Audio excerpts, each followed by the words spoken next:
एक दौर था जब झारखंड में नक्सलियों माओवादियों के एक फरमान से सड़क का सड़क सुनसान और सन्नाटा हो जाता था। नक्सलियों के द्वारा बुलाई गई बंदी का मतलब था बंदी, और इस बंदी में अगर किसी ने बाहर निकलने या फरमान के विरुद्ध काम करने का प्रयास किया, उसकी मौत निश्चित थी।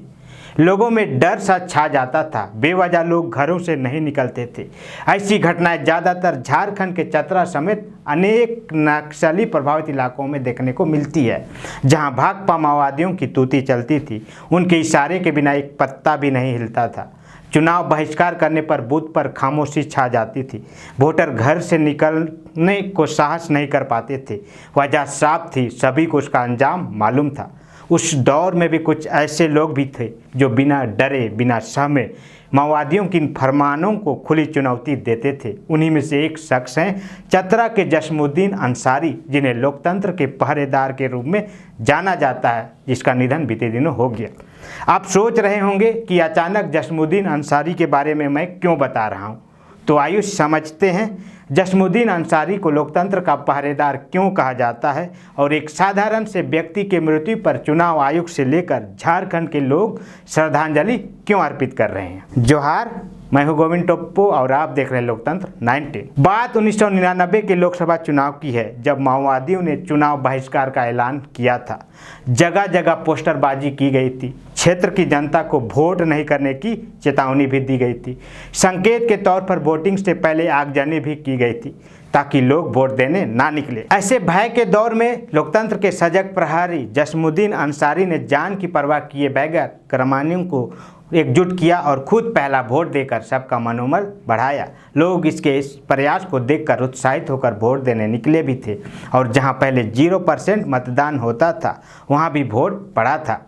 ऐसे में जस्मुद्दीन अंसारी द्वारा उठाए गए यह कदम नक्सलियों को कैसे ठीक लगता। तत्काल उन्होंने जस्मुद्दीन का मनोबल तोड़ने के लिए उन्हें घर से उठा लिया था और उनका एक हाथ काट दिया था। साथ ही उनके एक साथी महादेव यादव नामक एक अन्य व्यक्ति का अंगूठा भी काट लिया था। यह सब इसलिए किया गया ताकि इलाके में दहशत कायम रहे और उनके खिलाफ उठने वाली आवाज़ खामोश हो जाए। यह मामला चतरा जिले के टंडवा प्रखंड के कामता गांव से जुड़ी है। तब टंडवा हजारीबाग लोकसभा क्षेत्र में आता था। तब ये लोग माओवादियों के वोट बहिष्कार के बावजूद चुनाव प्रचार कर रहे थे, लोगों को वोट देने के लिए प्रेरित कर रहे थे। उन्होंने माओवादियों को खुली चुनौती भी दी थी।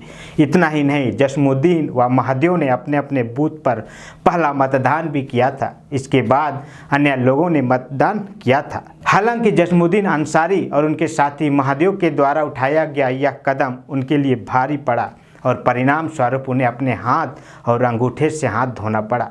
लेकिन उनके इस प्रयास ने लोगों के अंदर एक नया जोश और जुनून पैदा किया, जो लोकतंत्र में एक सकारात्मक संदेश के रूप में देखा जाता। इनकी यही साहसी कार्य के लिए आज के युवाओं के लिए ये रोल मॉडल है। बीते दिनों जस्मुद्दीन अंसारी की मृत्यु हो गई है। लोकतंत्र 19 परिवार की ओर से उन्हें कोटि कोटि श्रद्धांजलि अर्पित करते हैं। बाकी आज के लिए इतना ही। फिर कोई ऐसा ही सकारात्मक वीडियो के साथ हम फिर मिलते हैं। तब तक के लिए बहुत बहुत धन्यवाद, आभार, जोहार।